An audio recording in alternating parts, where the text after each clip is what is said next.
Welcome to Mindfulness Manufacturing. My name is Trevor Blondeel. Spending 25 years in manufacturing, I discovered the real impact we have on turnover, communication, and the ability to manage change is how we show up. That's the essence of emotional intelligence. In each episode, we bring a guest or message to expand your skills, engage your people, and grow your organization. So let's jump in. I was looking to book a meeting with a plant manager, and I said, "Hey, how does Thursday look? If we could just do a follow-up on the 15 minutes." Says, "Trevor, I'm sorry, I have a full agenda." I'm like, man, full agenda? That's tough. And it's going through my mind, right, of what is that person up against where, man, they have such a day with such responsibilities and feeling for that situation. And in the same day, I'm coaching a different person, a maintenance supervisor. And as we're going through the coaching process and we're having some great conversation and the person is just looking for some more time in their day and because they want to do some more one-on-ones with some of their staff. And as we got deeper into it, I'm like, so what happens when you get some time? There's gotta be some time that opens up. And he thought about it and he was like, well, I used to go on the floor and I find something productive to do. I'm like, oh my gosh, I see some patterns going on here. And what we're really seeing, like, let's face it, leaders are burnt out by the staggering weight of expectations and the demands on their time, energy, and attention. And that quote is from Sara Canaday, and I have her on with us today. Welcome, Sara. Glad to be here. Thank you for having me. So Sara is a big deal for me. I've been researching her content. I got introduced to her, and I love your line of inspire your leaders to ignite fires, not just put them out. Sara, have you been with me on this journey? Because it just feels like you know what I know, and we're all in this together. Yes. You could take that line in multiple ways, right? Because owners of companies, senior leaders, they want their leaders to be igniting fires. But let me tell you, it's the leaders themselves who are telling us, right? We are tired of being firefighters. We want to reconnect with the meaning of our role. We want to have a bigger role in the evolution of our teams and our companies. So it's senior leaders who want that, but more importantly, it's leaders who want that for themselves. So what about this current situation? I mean, I've got a supervisor here that just feels that this pressure of always being productive. And we know in our space, we talk about stepping back and having some time booked in your day, not to be necessarily productive, but to have a little bit of what they're calling white space. What's going on there? Because there's nobody telling that person you have to be on the floor all the time. But what do you think's going on there, Sara? Yeah, I think it's years and years of conditioning, right? Think about it. From a very young age, we are taught that it's about getting the best grades. It's about running the fastest. It's about getting or producing the most widgets. And as we go through corporate or, entrepreneurship, it's about producing the most. And we're almost proud of this. Oh, I'm so busy. And I am not of value unless I'm producing. I'm not paid for my thinking. I'm paid for my doing. And nothing is actually further than the truth right now, because our problems are so complex that thinking is becoming a key strength. It is the competitive advantage. But people don't look at it that way. And listen, they say you teach what you most need to learn. I am in that generation of taking action, always doing. My mother used to never sit still, and we used to give her a hard time. And I'm the same way, even if it's at home, I'm constantly organizing or doing something. But what people, I think, need to get used to the idea that when you are doing nothing, your mind is actually very, very productive. And there is science to prove this out, right? So when I tell people to take a strategic pause, this isn't about mindfulness. It's not that I'm against mindfulness.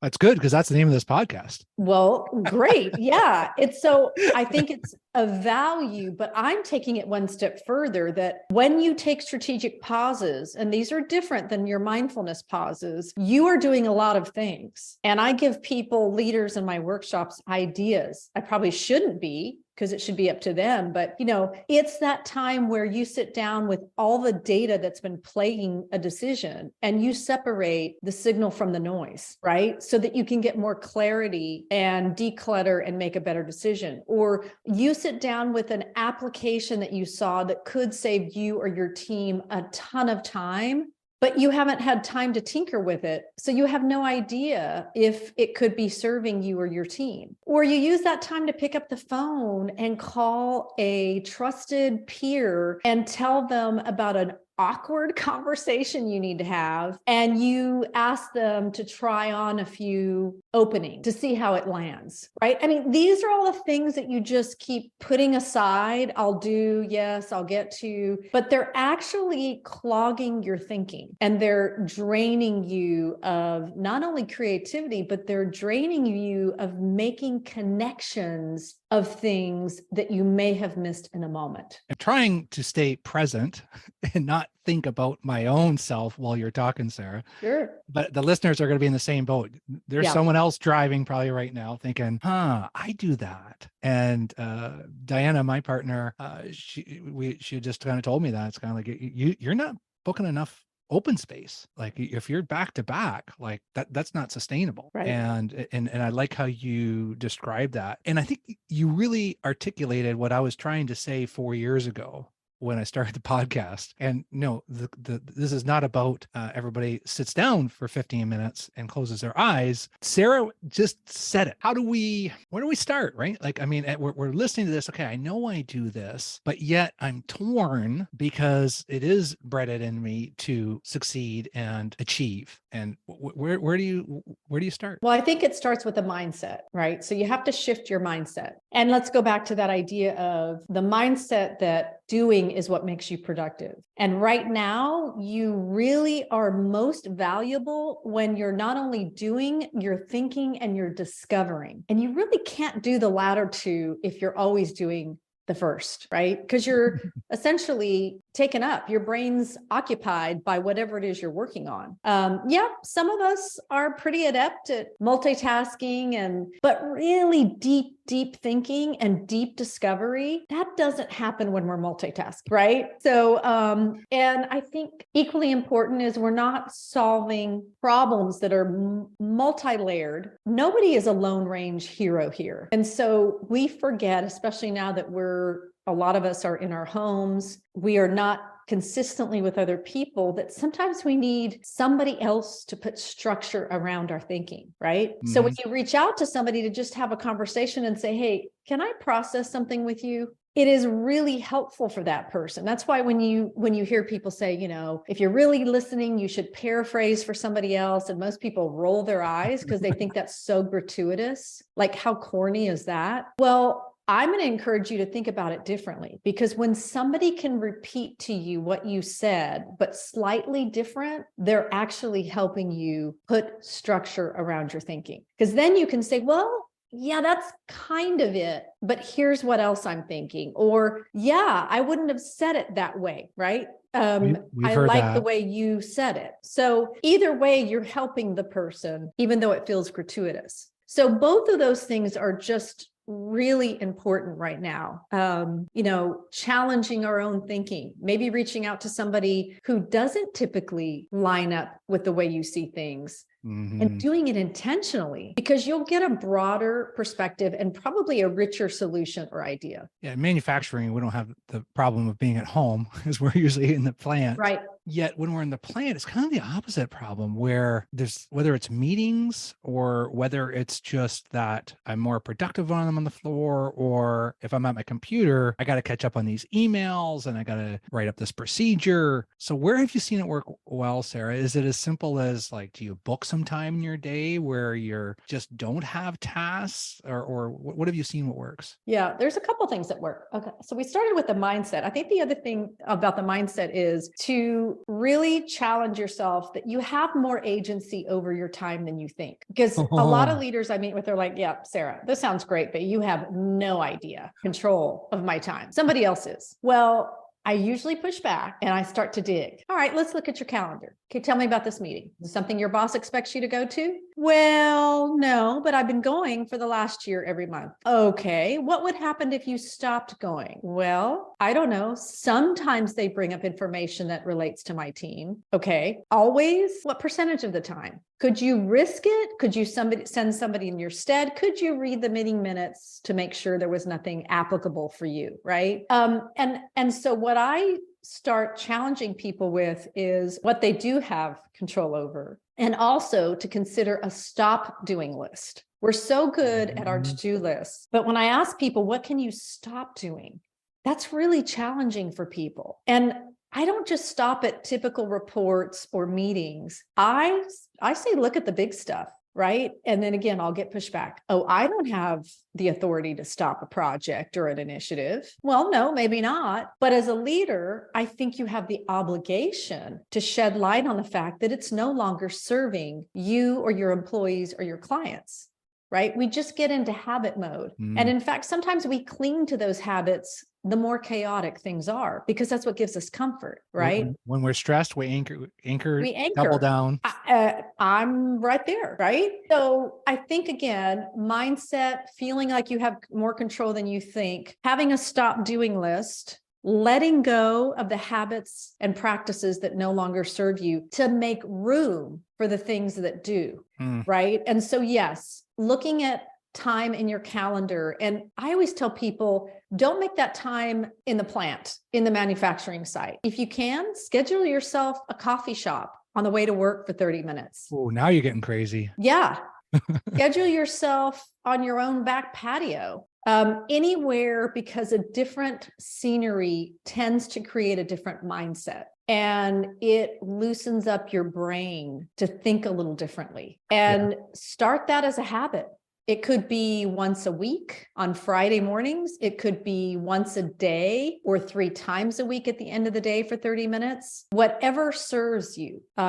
It's really important to reset. What I have seen that works in manufacturing, and I'm working with some leaders right now that do this. And when they got to meet with someone, they go for a walk around the plant. And you just put the light bulb off for me, Sarah, and the fact of we have that right in front of us. And how often are we just taking that walk? And it's like, okay, so now we're outside. It's just a small shift, but it changes that thinking. It does. And it's that permission, because I think I jumped over the mindset because you said that in the beginning, and I think there's probably more there in the fact of giving ourselves permission that and labeling it, this is productive, like this is important. I mean, if we keep hammering out the task list and we don't take that walk to say what's really going on, like are we focused on the biggest priority here? And right.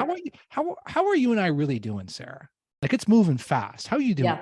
And I like what you said about are we focusing on the biggest priorities? Because what happens is we just get into this mode of everything is important. Everything is critical. And I get it. We have to be responsive as leaders, but we have to also be able to make it really clear to ourselves and to our teams, what are the vital few that we have to focus on? Because we really dilute it when we make everything critical. So the mindset is we live in chaos and we are good firefighters. There's a lot of manufacturing plants out there. I mean, they can have a storm come through and they can turn that plant around in 24 hours and the team works together. I mean, there are some amazing leaders and team members and teammates in manufacturing. I care about it. And I credit to David Sermershine, my friend, forwarded me an article from Wall Street Journal about U.S. manufacturing. And I just came from Ontario, where my family is, news of new manufacturing plants going up, a lot of new energy based. And in the U.S., they're saying 10% of the private sector jobs are in U.S. manufacturing. And in the last 2 years, 800,000 jobs have been added, $108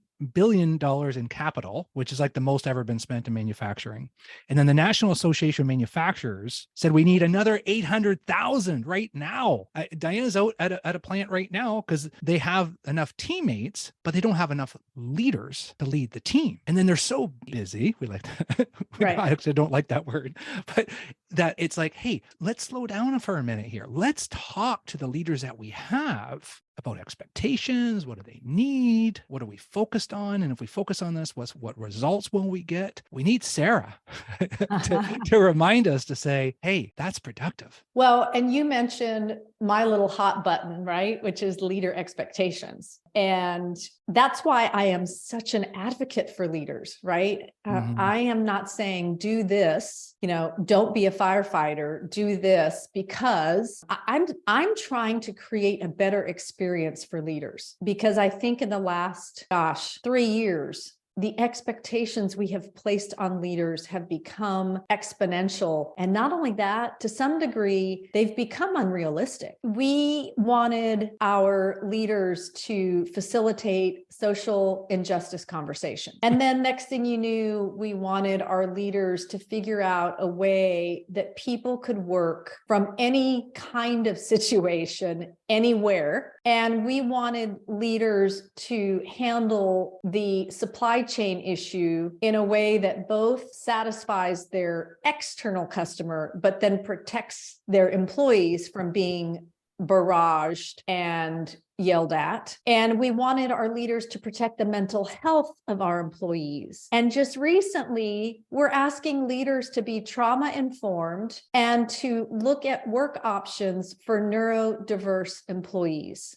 Where does it end? My shoulders feel heavy just listening to you. Yeah. Sarah. I mean, I know leaders are pretty darn smart, and leaders are doers, and leaders are drivers, but they are human beings at the end of the day. There is only so much they can do. And so my message lately to senior leaders and CEOs is what you said. We need to listen to what our leaders need. We need to be more patient with what we ask of them. And in some cases, we need to do some really specific things to make their job realistic, whether that's separating leaders into two modes. And I've seen a few companies do this, where they're literally saying there are going to be the leaders of process, products, engineering, manufacturing, and then there are the people leaders.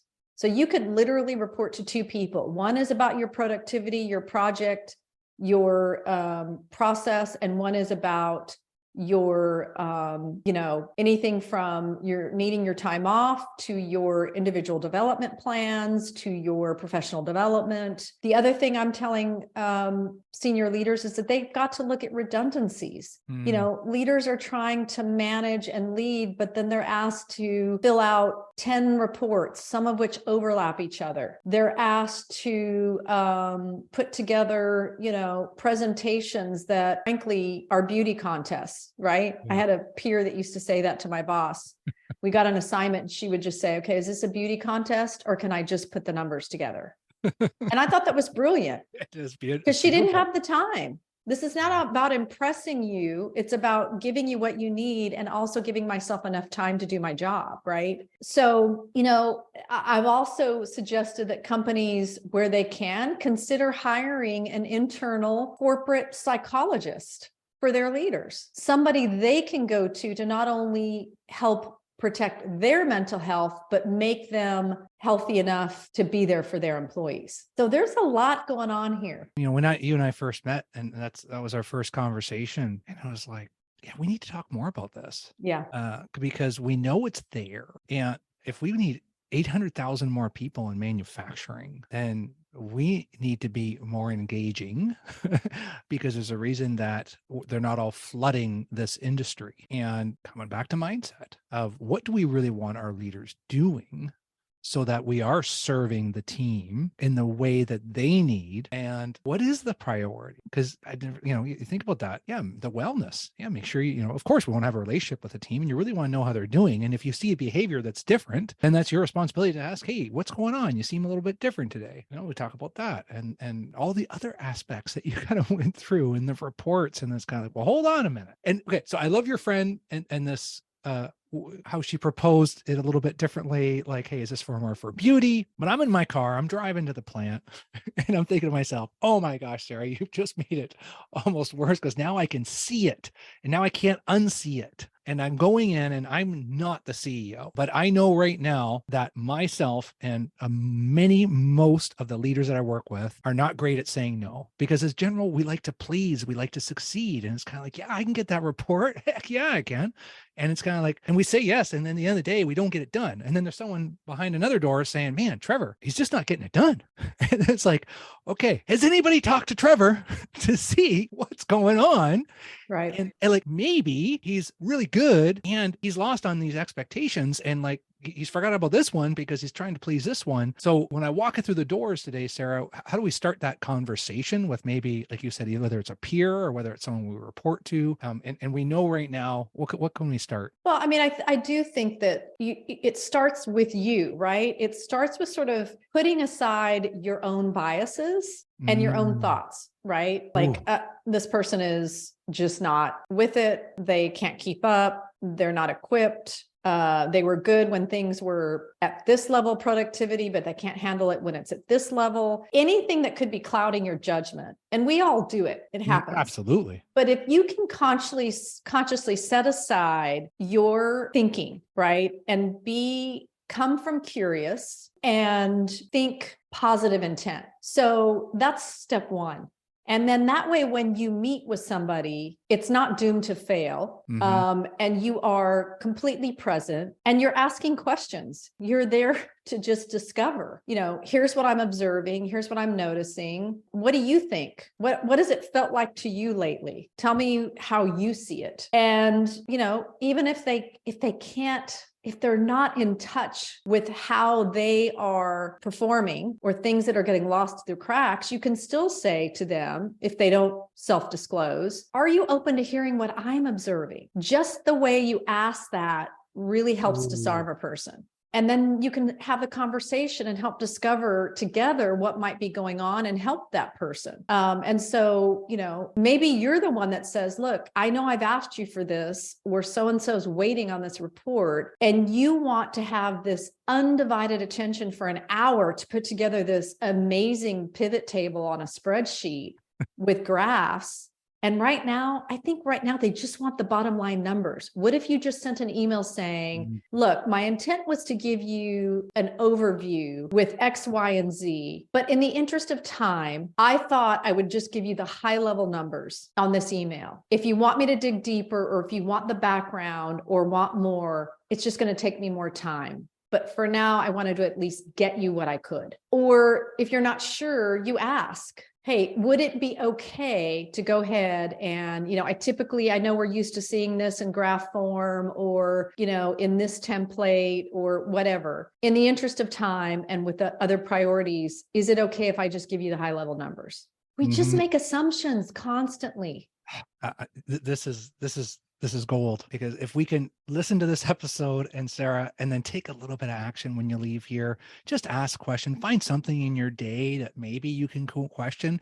And I love the mindset and the intent, because most of us as leaders coming to manufacturing, we have good intentions, right? We wake up, we're working hard, we're all busy. I know that, but could we all be productive, right? Can we shift that aspect and be a little less busy? And that requires some dialogue and conversation and how we work through that. And I'm just thinking, just having that courage to say, hey, would you be open to this? I like the way you said that, Sarah, because I think that's what we need. Is we're going to need some courage of not necessarily the CEO, but it's you, the person driving in right now, running that line. Like you need to start create some conversations, and it's hard, right? Because it's hard to break out of that regime. But if you're listening to this, then you will have a different mindset.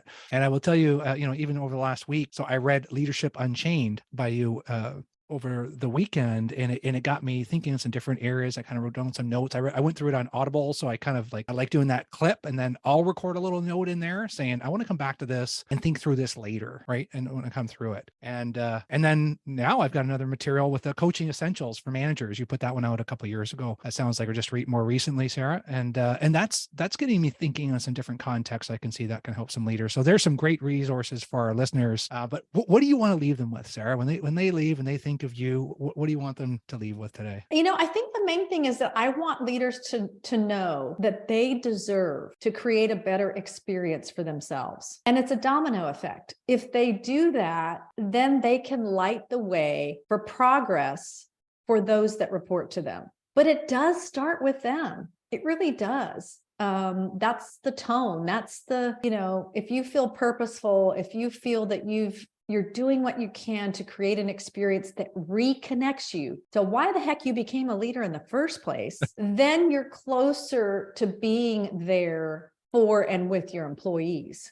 If you're just in a rut and you're just like going through the motions and this is what it means to lead and I don't have a choice and I'm on the treadmill until I get off, then, you're suffering certainly, but I guarantee you, your followers are probably not benefiting either. To make some time for those one-on-one conversations and you start to take control of your day. It's that chocolate fountain, how you show up affects everybody else. And Absolutely. Wow, what a great note to leave on. Sara, how do our listeners follow you? Because I know you have some great courses on LinkedIn and so many different areas. What's the best way to connect with you? Sure. I mean, yes, LinkedIn is where I'm most present. Feel free to connect there, follow me there. My website is saracanaday.com. There's no H on Sara. And yeah, LinkedIn Learning. I have about 16 courses, primarily leadership, some on organizational culture, and Twitter, Instagram, but LinkedIn is by far the most prevalent. Right on. Well, we'll leave those links in the show notes. And thanks so much for coming on, Sara. Thank you for having me. Hey folks, appreciate you taking the time to join us today. If you enjoyed this episode, share it with someone. Haven't subscribed yet? Do it now. Remember, if you want results, the key is increasing your awareness of how you show up.